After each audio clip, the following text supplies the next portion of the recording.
निर्धार परिवर्तनाच्या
निर्धार परिवर्तनाच्या दुसऱ्या टप्प्यातील नाशिक जिल्ह्यातील या दुसऱ्या गोटी येथील जाहीर सभेला उपस्थित आपल्या सर्वांचे लाडके नेते, राज्याचे माजी उपमुख्यमंत्री आदरणीय भुजबळ साहेब, व्यासपीठावर उपस्थित राष्ट्रवादी काँग्रेस पार्टीचे राज्याचे माजी अध्यक्ष,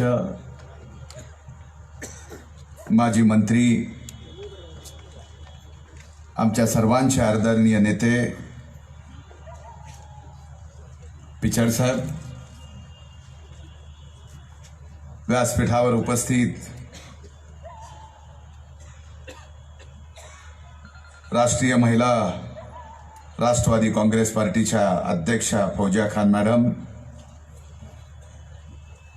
आमचे ज्येष्ठ बंधू आदरणीय जितेंद्रजी आव्हाड, विधिमंडळातील आमचे ज्येष्ठ मार्गदर्शक आदरणीय हेमंतजी टकले साहेब, इथं उपस्थित माझे मित्र आदरणीय समीर भाऊ भुजबळ, विधिमंडळातील माझे सहकारी सन्माननीय किरणजी पावसकर,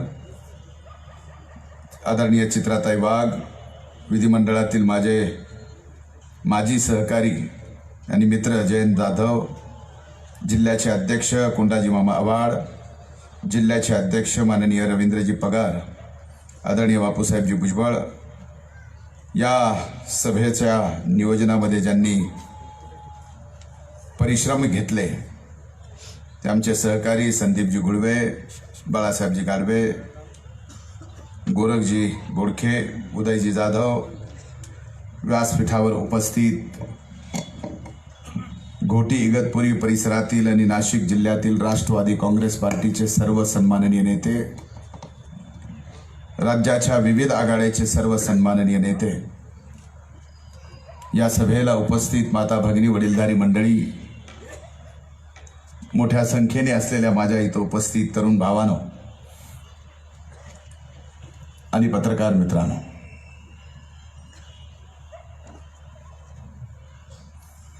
आज आमच्या सर्वांच्या हातात हा असूड दिला आहे. या भागामध्ये याला असूड म्हणतात, मराठवाड्यात आमच्याकडे चाबूक म्हणतात, तुमच्याकडे पण चाबूकच म्हणतात.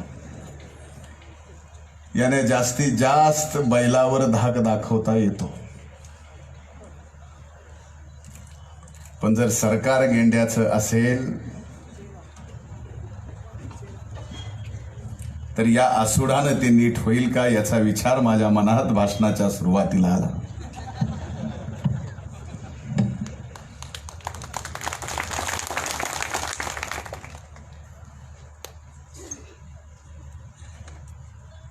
रायगडावरून निर्धार परिवर्तनाच्या यात्रेची सुरुवात झाली.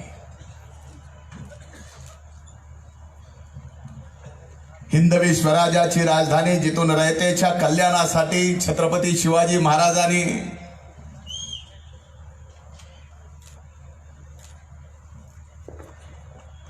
सिंहासनावरून रयतेचं कल्याण केलं, त्या छत्रपती शिवाजी महाराजांना मानाचा मुजरा घालून राष्ट्रमाता जिजाऊ मासाहेबांच्या समाधीस्थळी नतमस्तक होऊन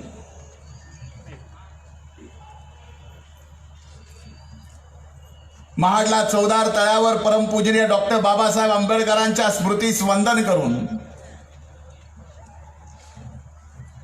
ही राष्ट्रवादी काँग्रेस पार्टीची निर्धार परिवर्तनाची यात्रेची सुरुवात झाली. महाडला पोहोचल्यावर सभा चालू व्हायच्या अगोदर मुंबईच्या एका पत्रकारांनी मला फोन केला. निर्धार परिवर्तन यात्रेच्या बाबतीत शुभेच्छा दिल्या आणि शुभेच्छा सोबत मला एक प्रश्न विचारला. म्हणले, धनंजय, तुम्ही ही निर्धार परिवर्तनाची यात्रा रायगडहून का चालू करताय? महाडच्या चौदार तळ्याहून का चालू करताय?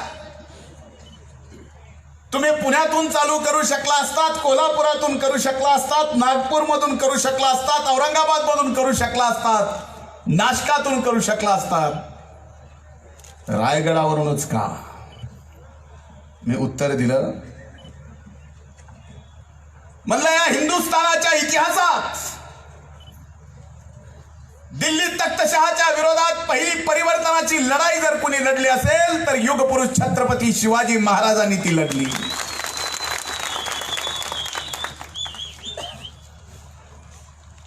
सामाजिक आणि मनुस्मृतीच्या विरोधात चौदार तळ्यावरून परिवर्तनाची चळवळ जर या हिंदुस्थानात कुणी उभी केली असेल तर ती लढाई सुद्धा परमपूजनीय डॉक्टर बाबासाहेब आंबेडकरांनी चालू केली. आणि आज आम्ही या दोन महामानवांना नतमस्तक होऊन परिवर्तनाचा त्यांचा तो आदर्श डोळ्यासमोर ठेवून निर्धार परिवर्तनाची यात्रा रायगड आणि महाडहून सुरू करतोय. आणि आज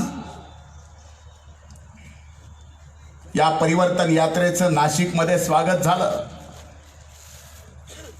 पहिली सभा सिन्नरला झाली, आता दुसरी इथं घोटीला. मी आज फार वेळ जास्त बोलणार नाही, कारण इथून पुढे नाशिकला सभा आहे, ती 10च्या आत संपवायची आहे. एक 3-4 मुद्द्यावरती आपल्या सर्वांचं लक्ष मी आजच्या भाषणाच्या निमित्तानं वेधणार आहे.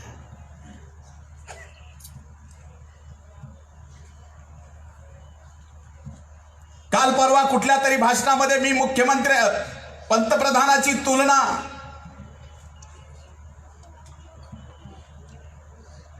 एक आमिर खानच्या पिक्चर गजनीशी केली. भारतीय जनता पार्टीला फार मिरची झोंबली. त्या पक्षातल्या माझ्या एका जुन्या सहकार्याने मला फोन करून वाद घातला. म्हणजे तू प्रधानमंत्र्यांच्या विरोधात असं कसं बोलतो? म्हणलं, मी काय चुकीचं बोललो? म्हणले, तू गजनीचा आमिर खान म्हणला. म्हणलं, खरं? चूक कुठं? 2014 मध्ये जे मोदींनी भाषणं केली ती भाषणं जर मोदी 2019 मध्ये विसरत असतील तर त्याला आमिर खानचं गजनी नाही तर काय म्हणावं मला सांगा.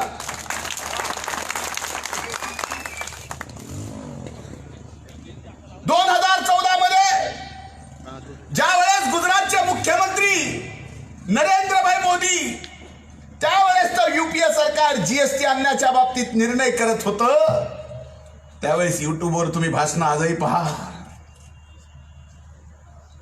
कि ये जीएसटी देश को बर्बाद कर देगा.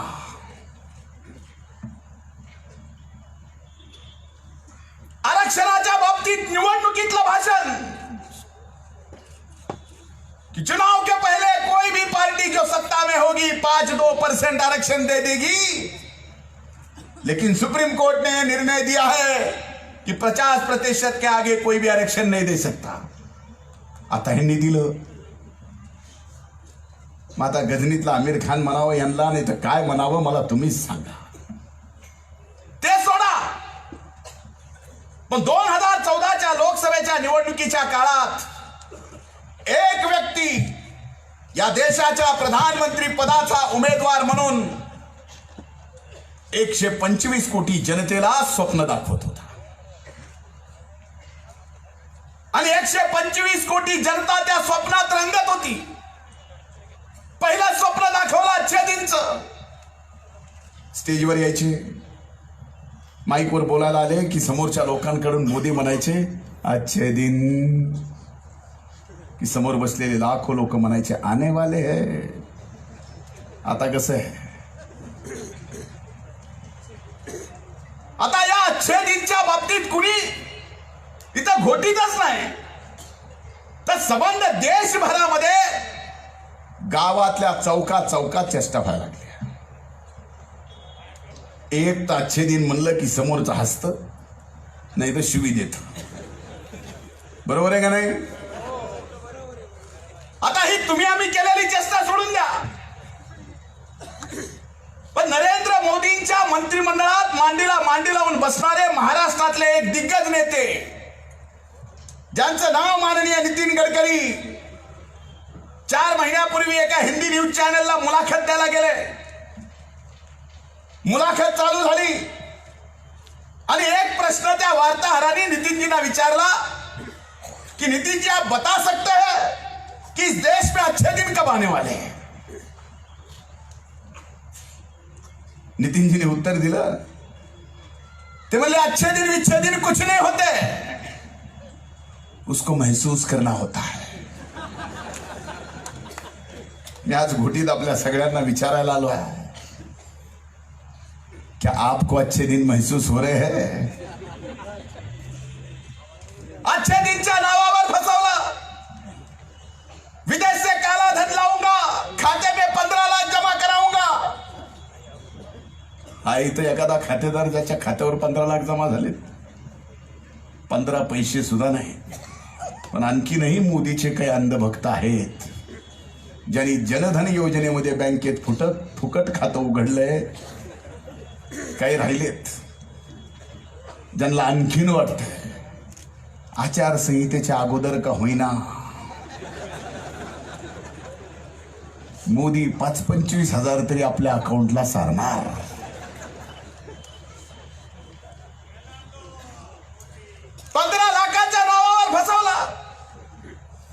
अरे 2014ला भारतीय जनता पार्टी आणि शिवसेनेनी महागाईच्या विरोधात रान पेटवलं. टीव्हीवर जाहिराती दिल्या, वर्तमानपत्रात जाहिराती दिल्या, रेडिओवर जाहिराती दिल्या, त्या आपण पाहिल्या, वाचल्या, ऐकल्या. काय जाहिराती होती? बहुत हो गई महंगाई की मार, अब की बार घ्या गोंधून मोदी सरकार. पण 2014ला खरंच महागाई होती का? 2014ला या देशात 50 रुपये लिटरनी पेट्रोल मिळत होतं, 60 रुपये किलोनी डाळ मिळत होती, 450 रुपयांनी सिलेंडरची टाकी मिळत होती. आता 2019 आहे, काय परिस्थिती आहे?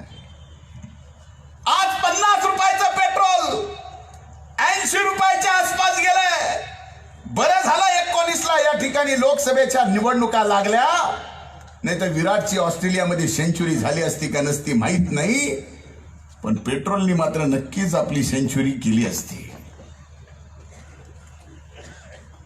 आज एक हिशोब तुम्हाला सांगतो, लगेच मोबाईल काढून करू नका, फक्त एवढीच विनंती, घरी गेल्यावर करा. एक व्यक्तीने आपल्या एका मोटरसायकल मध्ये रोज 14 मध्ये आत्ताचा फरक बघा. 1 लिटर पेट्रोल टाकलं तर 14च्या आणि आत्ताच्या पेट्रोलच्या भावात 31 रुपयाचा फरक जर आपण धरला तर रोज मोदी साहेबांनी तुमची 31 रुपयाने नीटनिटकी केलेली आहे. मोदी साहेबाला खुर्चीवर बसून 4 वर्षे 7 महिने झाले आहेत.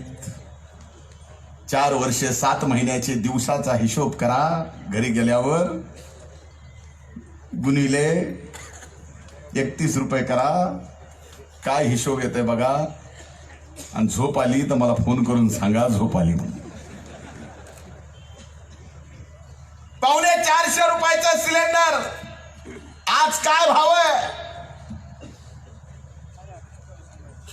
आपल्या इकडे सिलेंडरवर आहे का सगळं रॉकेलवरच आहे? काय भाव आहे? 1000 रुपये.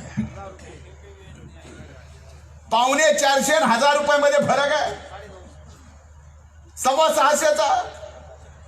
जर आपल्याला एक सिलेंडर महिन्याला लागत असेल तर मोदी साहेबांनी तुमची नगदी नेट महिन्याला 650 रुपयांनी समजून घ्या.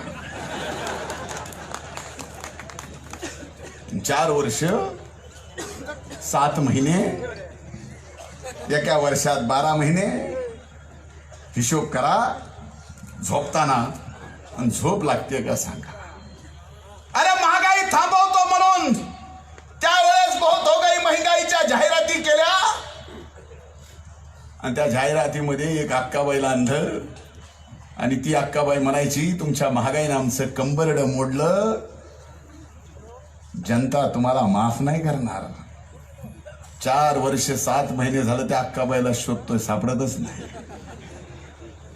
महागाईच्या नावावर फसवलं. अरे आज असंख्य तरुण इथं बसलेत. या सभेला आज तरुणाई आली आहे. 2014च्या त्या निवडणुकीमध्ये आम्ही या तरुणाईला विचारायचो अरे कुणाला मतदान करणार आहे, आमच्या सोबत राहा. त्यावेळेस ही तरुणाई जमिनीहून 1.5 फूट उड्या मारून हर हर मोदी, घर घर मोदी म्हणायची. खरं का नाही? त्यांचा दोष नाही आहे. एका सभेत मोदीजींनी सांगितलं नौजवानों मुझे प्रधान सेवक बनाओ, मैं हर साल में 2 करोड़ रोजगार निर्माण करूंगा. आता पोरांना वाटलं काय भारी माणूस आहे, वर्षाला 2 कोटी नोकरी आणणार आहे. वर्षाला 2 कोटी नोकरी म्हणजे एक नोकरी आपल्याला 100% मिळणार आहे. नोकरी मिळाली की छोकरी आपल्याला मिळणार. छोकरी मिळाली की हम दो हमारे दो, आपल्या घरात अच्छे दिन येणार. आता तेच पोरं 4.5 वर्षांनी आता आम्हाला सभेत भेटायला येत. आज आम्ही म्हणतोय कस काय सोयरीक सुद्धा नाही म्हणले 4.5 वर्षात.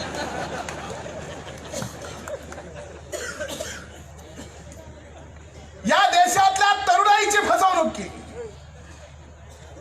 अरे एवढंच नाही, ज्या व्यापाऱ्यांनी मोदींना डोक्यावर घेतलं 2014च्या या देशातल्या परिवर्तनामध्ये सिंहाचा वाटा ज्यांनी उचलला, नोटबंदी आणली, उद्ध्वस्त सगळ्यात अगोदर शेतकरी शेतमजूर झाला, दुसरा व्यापारी झाला, लहान व्यापारी मोठा व्यापारी, नोटबंदीत सगळं उद्ध्वस्त झालं. कसा तरी नोटबंदीतून देश सावरतोय, तेवढ्यात लगेच मोदींनी जीएसटी आणला. आज जीएसटीने कंबर मोडलं. आज संबंध देशाची अर्थव्यवस्था पूर्णपणानं बिघडली आहे. आणि याच्यात मोदींचे स्वप्न काय मला एक गोष्ट कळालीच नाही. कुणीतरी समजून सांगावं. अहमदाबादहून मुंबईला बुलेट ट्रेन, आता त्या बुलेट ट्रेनसाठी महाराष्ट्र 25,000 कोटी खर्च करणार. आता बुलेट ट्रेनची कन्सेप्ट मला समजू शकत नाही. या देशामध्ये, ज्या देशात प्रचंड प्रगती आहे, ज्या देशातल्या जनतेकडे काम करायला वेळ कमी आहे, अशा लोकांना कमी काळात लवकर मोठ्या ठिकाणी पोहोचकी करण्यासाठी बुलेट ट्रेन समजू शकतो. आता आपल्या देशात आता सुद्धा माझं हे उदाहरण अनुभव घ्या. एखादी जीसीबी मशीन असते ना,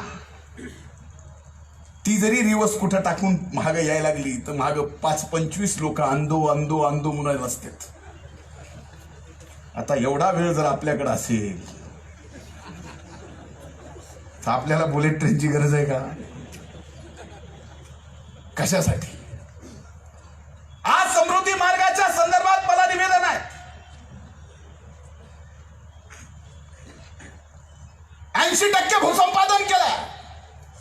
का यापूर्वी मार्ग नव्हता का?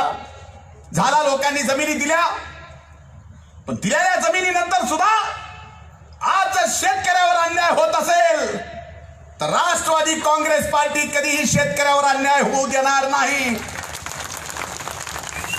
आज तुम्ही कामं चालू करताय आणि कामं चालू करून जर या भागातले सर्वाधिक इगतपुरीचा 75% आमचा शेतकरी भूमिहीन झाला, कारण प्रत्येक प्रकल्पाला या ठिकाणी शेतकऱ्याची जमीन घेतली गेली. आणि त्या भागात जर भूमिहीनावर काम करणारे ठेकेदार अन्याय करत असतील आणि या भागातल्या आमच्या तरुणाईला जो हाताला हक्काचा रोजगार ते देणार नसतील तर मात्र काम बंद पडलं तरी हरकत नाही. पण शेतकऱ्यावर अन्याय राष्ट्रवादी काँग्रेस पार्टी कधी सहन करणार नाही. विकासाच्या विरोधात आम्ही नाही, पण कोणी शेतकऱ्याला विरोध करत असेल तर मात्र नक्कीच राष्ट्रवादी काँग्रेस पार्टी रस्त्यावर उतरल्याशिवाय राहणार नाही. आजच्या कार्यक्रमाच्या निमित्तानं, आजच्या या यात्रेच्या निमित्तानं पुढे कधीतरी निवडणुकीच्या काळात पुन्हा येऊन बोलता येईल. पण राज्य सरकारचंही काय चालू आहे मी आपल्याला 2 मिनिटात सांगेल आणि नंतर आदरणीय भुजबळ साहेब या ठिकाणी भाषण करणार आहे. मोदीच्या लाटेनंतर तीच लाट महाराष्ट्रात कायम राहिली. शाहू फुले आंबेडकरांच्या या महाराष्ट्रात, छत्रपती शिवाजी महाराजांच्या या महाराष्ट्रात कधी नाही ते भारतीय जनता पार्टीला 122 जागा निवडून आल्या. भाजपच्या इतिहासात नाही. 63 जागा शिवसेना निवडून आली. भाजपनी सरकार स्थापन केलं, 1 महिन्यानंतर शिवसेना सोबत गेली. ज्या दिवसापासून भाजप आणि शिवसेनेची युती या महाराष्ट्रात बसली आहे, एक दिवस असा गेला नाही जसे प्रत्येक म्हणत नाही एखाद्याच्या घरात रोज सासू सुनेचे भांडणं असतात. मी उदाहरण दुसरं देत होतो 2-3 सभेच्या अगोदर. मला म्हणले जरा त्या प्राण्याचं नाव घेऊ नका, जे 2 प्राणी रस्त्यात भांडत असतात. त्या कळवंडी आपण अनेकदा पाहिल्या असतील. ते कुठले प्राणी मी नाव घ्यायची गरज नाही, आपण तेवढे समजदार आहात, बरोबर आहे का नाही? रोज भांडण या महाराष्ट्राचा विधानसभेच्या निवडणुकीत या देशाचे, या राज्याचे प्रमुख ज्यावेळेस भारतीय जनता पार्टीचे अध्यक्ष होते, काय शब्द दिला? 7-12 कोरा, भ्रष्टाचार मुक्त महाराष्ट्र, पारदर्शक सरकार. आज मला प्रश्न विचारायचा आहे राज्याच्या मुख्यमंत्र्याला, अरे तुम्ही कर्जमाफीची घोषणा केली तेही राष्ट्रवादी काँग्रेस पार्टीच्या भीतीपोटी, शेतकऱ्याच्या संपापोटी तुम्ही कर्जमाफीची घोषणा केली. घोषणा करताना तर अशी केली ऐतिहासिक, मला ते एका दिवशी रात्री वाटलं की आता 7-12 कोरा म्हणजे त्या 7-12 वरचं कर्ज बी साफ होतंय ना आपलं नाव बी साफ होतंय का काय? की एवढी ऐतिहासिक नाव छत्रपती शिवाजी महाराजांचं दिलं. आणि कर्जमाफीच्या बाबतीत म्हणले आता ऑनलाईन कर्जमाफी मिळणार, आणि ऑनलाईन मध्ये खुटी अशी मारून ठेवली. म्हणले जे आपल्या पत्नीला ऑनलाईनच्या लाईनीत घेऊन येईल त्यालाच कर्जमाफीचा फायदा मिळेल. बरोबर आहे का नाही? आपल्यापैकी बरेच जण गेले असतील जोडीनं.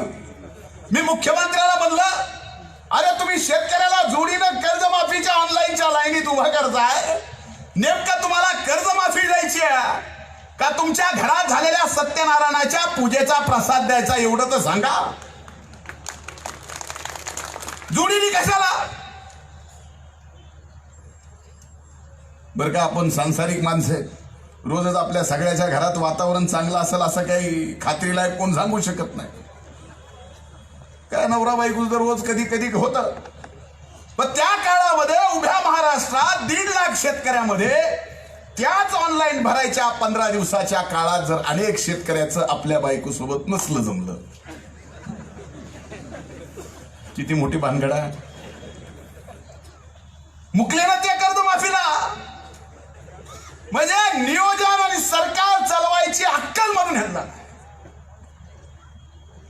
कर्जमाफी फसवी, भ्रष्टाचार मुक्तीचा विषय केला. या 4 वर्षात या महाराष्ट्रात युती युती सरकारच्या 16 मंत्र्यांचे 90,000 कोटीचे भ्रष्टाचाराचे घोटाळे पुराव्यानिशी विधान परिषदेमध्ये मी, टकले साहेब इथं आहेत, पावसकर साहेब इथं आहेत, कुठल्याही पुराव्याला ते खोडू शकले नाहीत. मी मुख्यमंत्र्याला म्हणलं, जर तुम्हाला मंत्र्यावर कारवाई करायची नसेल, त्यांना क्लीन चिट द्यायची असेल, तर पहिल्यांदा माझे पुरावे दिलेले तुम्ही खोटे हे ठरवा. तुम्ही राज्याचे मुख्यमंत्री आहात. जर मी दिलेला पुरावा एकही खोटा निघाला तर महाराष्ट्रातल्या कुठल्याही चौकात आम्हाला फाशी द्या, आम्ही फाशी घ्यायला तयार आहे. पण 16 मंत्र्यांचा 90,000 कोटीचा घोटाळा मुख्यमंत्र्याच्या क्लीन चिटच्या आशीर्वादानं या 16 मंत्र्याला यांनी वाचवला आणि आमच्यावर मात्र तुटून पडतात. आजही कसलं पारदर्शक सरकार आहे? कुठल्या पारदर्शकतेच्या गप्पा तुम्ही मारताय? अरे रोज भाजप सेनेचे भांडणं अशा पद्धतीने चालू आहेत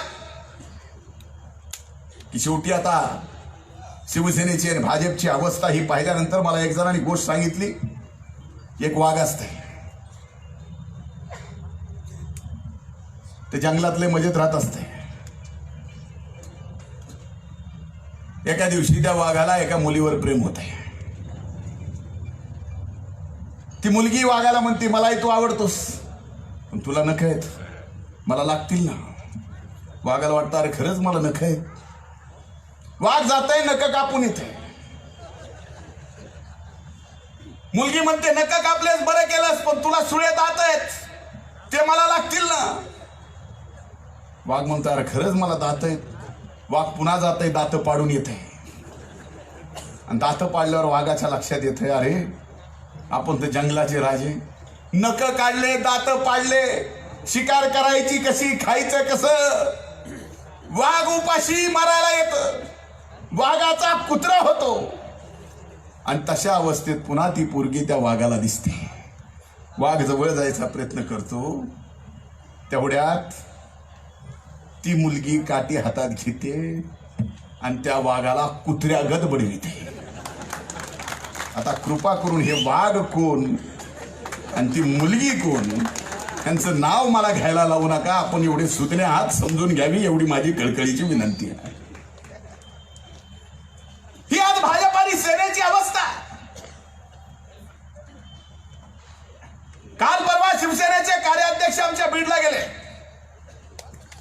बीडला गेल्यावर म्हणले युती गेली खड्ड्यात. म्हणलं बरं झालं लवकर कळालं, मतदानाच्या अगोदर, नाहीतरी मतदानानंतर या युतीला महाराष्ट्राची 12 कोटी जनता खड्ड्यात घातल्याशिवाय राहणार नाही.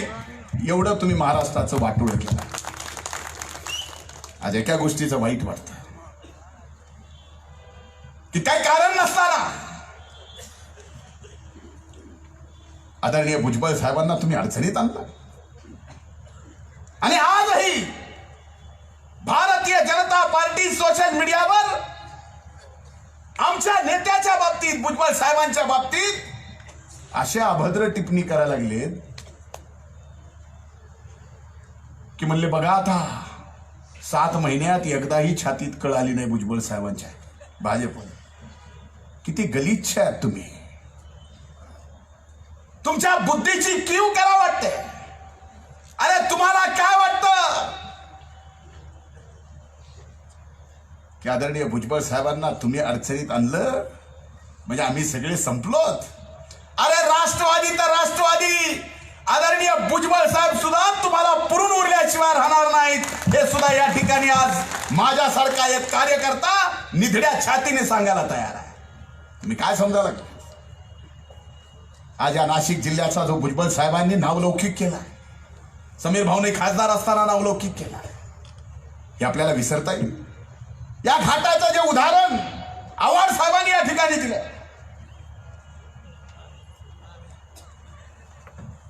नुसत्या रस्त्याचाच नाही, सर्व अर्थानं सर्वांगीण प्रगती ज्याला म्हणतो ती प्रगती आदरणीय भुजबळ साहेबांच्या नेतृत्वाखाली या नाशिकमध्ये झाली. आणि आज या निर्धार परिवर्तनाच्या माध्यमातून आम्ही सगळेजण या व्यासपीठावरच्या आपल्या सगळ्यांना या निर्धार परिवर्तनाच्या आमच्या यात्रेला आशीर्वाद मागण्यासाठी आलो आहे. आता बस एकच निर्धार, अब की बार मोदी की हार एवढं लक्षात ठेवा. आम्हाला आशीर्वाद द्या. खूप खूप धन्यवाद. जय हिंद, जय महाराष्ट्र. राष्ट्रवादी काँग्रेस पक्षाचा, राष्ट्रवादी काँग्रेस पक्षाचा आदरणीय पवार साहेब तुम आगे बढ़ो, आदरणीय भुजबळ साहेब तुम आगे बढ़ो, हम तुम्हारे साथ हैं. मी आदरणीय भुजबळ साहेबांना विनंती करतो की आपण या घोटी येथील जाहीर सभेला संबोधित करावं. आदरणीय भुजबळ साहेब.